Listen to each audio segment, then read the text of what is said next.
Bonjour à tous, ça y est, on va connaître le vainqueur du tournoi des candidats. Qui va affronter Ding Liren en finale du championnat du monde d'échecs en fin d'année? Eh bien, c'est ce qu'on va découvrir. On va regarder pour cette dernière ronde du tournoi des candidats la partie Nakamura-Gukesh. Alors Nakamura, les blancs, il ouvre avec le pion dame, il joue D4. Si vous n'avez pas vu les parties précédentes, vous pouvez cliquer sur le lien ci-dessus qui vous donne accès à la playlist du tournoi des candidats. Ici, Gukesh répond par la symétrie D5, C4 le gambit dame. Les blancs invitent les noirs à dévier leur pion hors du centre. Et habituellement, les noirs refusent le gambit dame. Ils jouent C6 ou E6 pour défendre leur pion central. Mais là, Gukesh, il dit chiche. D'accord, il prend en C4. Alors, le pion noir en C4, il est assez facile pour les blancs à récupérer. Mais l'idée des noirs, c'est d'utiliser ce temps dont les blancs vont employer pour récupérer le pion pour contre-attaquer eux-mêmes au centre. C'est ce qu'on va voir. Les blancs jouent cavalier F3, les noirs jouent cavalier F6, pion E3 pour libérer le fou et récupérer le pion C4. C'est jamais une bonne chose de le défendre aussitôt dans la partie, le pion C4. Si les noirs jouent par exemple B5 pour vouloir le défendre, il y a A4 qui va casser. Et de toute façon, les noirs sont jamais en mesure de défendre correctement ce pion. En tout cas, dans un stade précoce du gambit dame. Donc, après E3, eh bien, les noirs vont faire le deuil de leur pion C4 et vont jouer E6, ce qui libère le fou en F8 et prépare la poussée C5.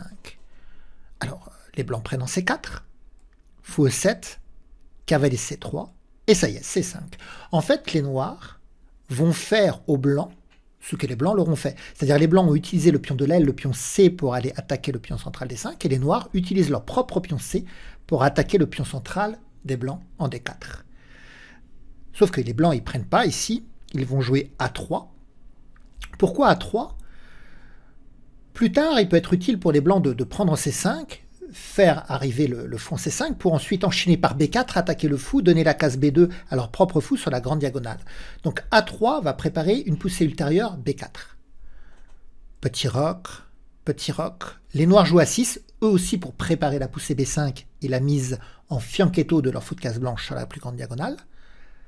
Dame E2, la poussée B5, le fou recule en A2. Et là, un coup que Carlsen a critiqué. Carlsen, donc, quand il a vu C prend D4, il a un peu critiqué ce coup. Habituellement, les noirs, c'est vrai que le coup principal pour les noirs dans cette position, c'est plutôt de garder la tension et de se développer, par exemple, avec fou B7. Mais là, Gukesh, il rompt la tension, il prend D4. Alors, on peut reprendre du cavalier pour garder une structure symétrique. Mais là, Nakamura va reprendre du pion en D4. Pour garder une influence centrale avec un pion au centre, mais à contrario, le pion central ici, il est isolé, donc il peut être aussi une cible. Ça peut être un atout comme un inconvénient. Le pion isolé central, on appelle ça l'isolanie. Il assure un avantage d'espace. Vous voyez, le pion D4 par rapport au pion E6 assure une colonne semi-ouverte plus longue sur la colonne E que ce que les noirs bénéficient sur la colonne D. Donc il y a un gain d'espace avec la présence de ce pion D4. Mais d'un autre côté, c'est un pion isolé, c'est-à-dire un pion qui ne peut pas être défendu par d'autres pions, qui peut être la cible.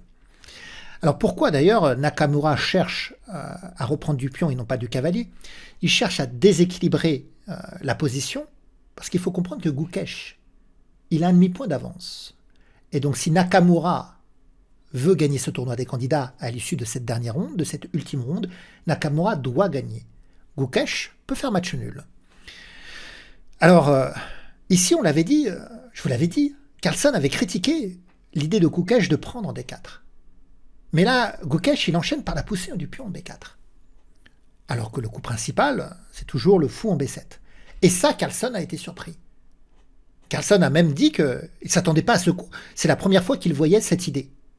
Et il était plutôt agréablement surpris de ce coup B4 qu'il n'avait pas imaginé. Donc Gukesh a surpris Carlsen avec cette poussée en B4.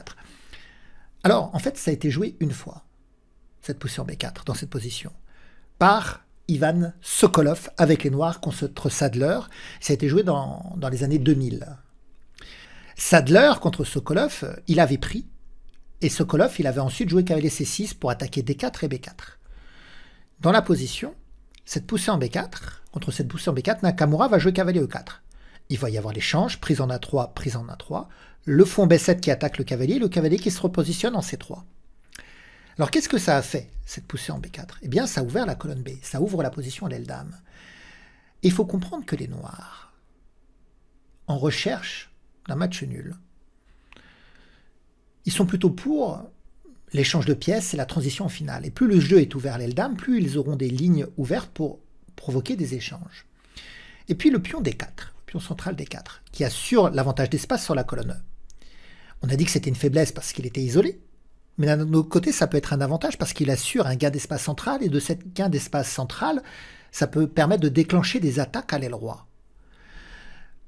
On peut avoir des fous qui se mettent en B1, des dames qui se mettent en D3 pour presser H7, on peut avoir des fous G5 qui s'apprêtent à s'échanger contre le cavalier, des cavaliers F3 qui montent sur l'avant-poste, des tours qui peuvent utiliser la troisième rangée de libre pour à un moment donné faire des passages tour D1, tour D3 et passer sur la troisième rangée pour aller attaquer le roi.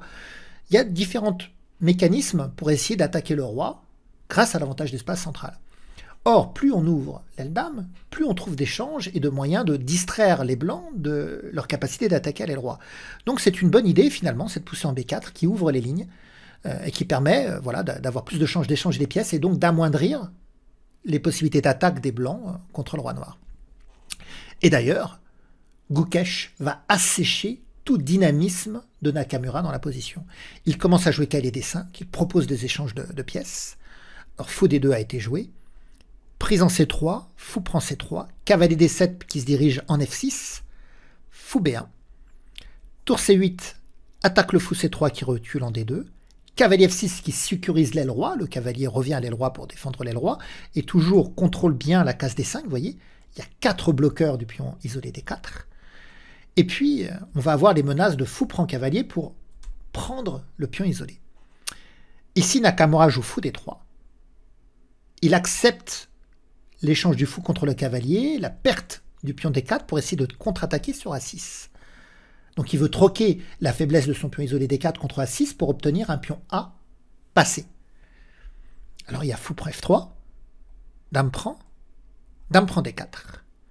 Mais ici, on ne peut pas faire fou prend A6 tout de suite, même si ça attaque la tour, parce que ça laisserait le fou en D2. Si les blancs font fou prend A6, ce qu'ils n'ont pas fait dans la partie, les noirs peuvent prendre en D2, et après fou prend, tour prend. Même si les blancs ont le pion passé A, il vaut mieux avoir fou et cavalier qu'une tour. Parce que les blancs ont une tour de plus, mais les noirs ont fou et cavalier.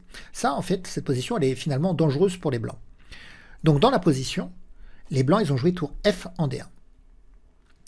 Mais les noirs jouent maintenant dame A4, ils viennent défendre le pion A, et finalement, au prix de la paire de fous, c'est vrai que Gukesh n'a plus la paire de fous, mais il a un pion de plus. Le pion E6. Dame B7 vient attaquer le pion A6. Les blancs, comme ils ont un fou de case blanche en plus, ils essayent de trouver du contre-jeu sur les cases blanches, mais Gukesh, lui, il doit appuyer sur les cases noires. Et c'est ce qu'il va faire avec fou C5. Il accepte de perdre le pion A6 pour contre-attaquer sur F2. Vous voyez, il pourrait y avoir des fou prend F2 échec pour faire sortir le roi, puis des dames D4 échec qui attaquent le roi et le fou D3. Il pourrait y avoir aussi des idées comme dame H4 qui vient attaquer F2 avec l'aide du fou, suivi des coups comme cavalier G4 qui viendrait attaquer F2 mais aussi attaquer H2. Et donc finalement, Nakamura prend pas en A6. Il préfère reculer le fou en E1 pour assurer la protection de F2. Donc il joue fou E1, mais du coup A5, et les noirs ont bien un pion de plus dans la position. Dame B5, proposition d'échange des dames. Gukesh n'est pas obligé d'échanger les dames. Il pourrait jouer dame F4. Mais il préfère échanger les dames, rentrer dans cette finale avec un pion de plus, même si encore une fois il y a la compensation de la paire de fous, parce que n'oublions pas qu'il a un demi-point d'avance sur ses poursuivants, donc il prend aucun risque. Le match nul lui assure, quoi qu'il arrive, le départage, c'est-à-dire si les poursuivants ne gagnent pas, parce que il est en concurrence avec Nakamura bien sûr, mais il est en concurrence aussi avec Caruana et Nepomniachtchi qui jouent l'autre partie. Et si Caruana et Nepomniachtchi font match nul, ce qui s'est passé d'ailleurs, après des multiples rebondissements, eh bien Gukesh avec match nul, il gagne en fait. Mais même si, dans l'autre partie, Caruana ou Nepomniachtchi gagne, Gukesh en faisant match nul, comme il avait un demi-point d'avance, il sera toujours en départage dans une finale. Donc le demi-point lui assure la continuité en fait. Donc c'est pour ça qu'il ne prend pas de risque inconsidéré, il préfère jouer cette finale avec son pion de plus.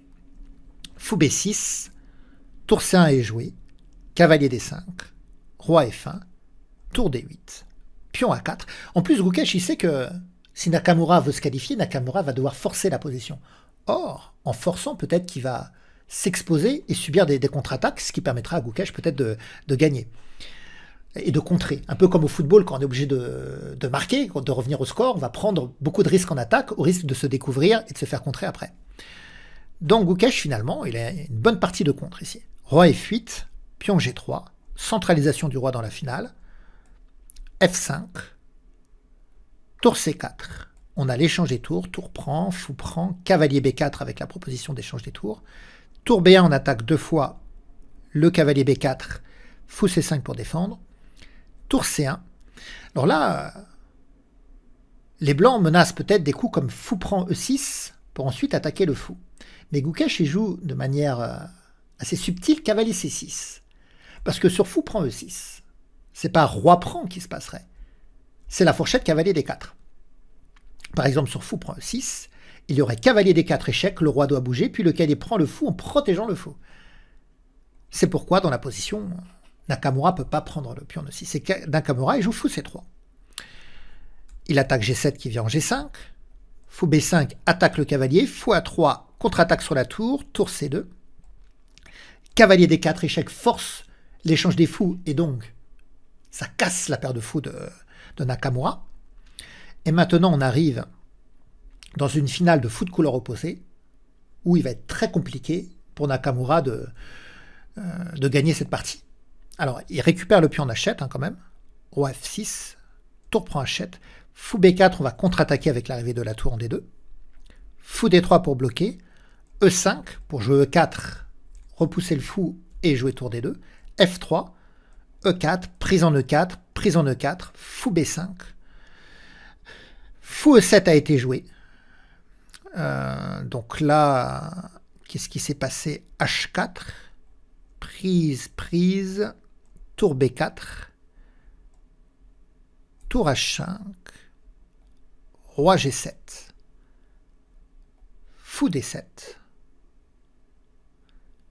tour D4, attaque le fou en D7, fou E8, la tour attaque le pion en A5, donc il y a eu un retrait du fou en D8, tour F5 a été joué, donc le fou va prendre en H4, mais ça va perdre A5. Fou prend H4, tour prend A5, on voit que la position se transforme beaucoup, il y a beaucoup d'échanges. Roi F6, tour A8, donc c'est pion passé contre pion passé avec fou de couleur opposée. Fou G5, le fou contrôle les cases noires, le pion les cases blanches, et bientôt tour D2 pour faire reculer le roi sur la première rangée. Fou H5, tour D2 échec, roi F1, tour A2. Mais le fou est là pour contrôler la case blanche E2, ce qui empêche le pion de pouvoir avoir une vraie évolution en fait. A5, tour A1 échec, roi G2, tour A2 échec, roi F1, tour A1 échec, roi E2, Nakamura change un peu ses coups. Et là, roi D1 pour pas venir faire match nul en F1. Tour D2 échec, roi E1, tour D5, roi E2, fou D2 attaque 2 fois le pion, A6. Et puis quand le fou part, ça attaque l'autre fou, donc tour prend fou. Et là, on pourrait s'attendre à roi prend fou, en fait. Fou contre fou. Mais Nakamura tente le tout pour le tout, il joue A7, avec l'idée, bien sûr, de bouger la tour et de faire une dame. Donc, tour A5 est joué. Tour F8 échec. Roi E5. La dame arrive. Sacrifice de la qualité. E3. Et les blancs, ils ont certes la tour en plus, mais l'association du pion et du fou empêchera les blancs de valoriser cet avantage de la qualité. Donc tour A4 a été joué. Roi D5. Roi D3. Roi C5. Tour E4. Roi D5. Et là, Nakamura sait qu'il ne pourra pas gagner avec son matériel roi et tour avec un fou et un pion si proche de la promotion. Donc il sacrifie ici pour arriver dans cette finale. Roi contre roi, les deux joueurs ont bien combattu, ça est arrivé dans la finale roi contre roi. Il y a eu beaucoup de batailles, mais Gukesh avait trouvé, avec son coup B4, il avait trouvé finalement un moyen d'assécher les possibilités offensives de Nakamura et de prendre le demi-point qui lui manquait pour cette finale de championnat du monde. Il a gagné le tournoi des candidats, il jouera la finale du championnat du monde contre Ding Liren, et Gukesh a 17 ans, il a 17 ans, ça va être le plus jeune challenger au titre mondial de toute l'histoire des échecs. Alors, vos pronostics? Gukesh ou Dingliren? Bon, eh bien, vous pouvez me laisser des commentaires, des pouces, partager la vidéo, et on se retrouvera bientôt pour de nouvelles aventures. Au revoir à tous!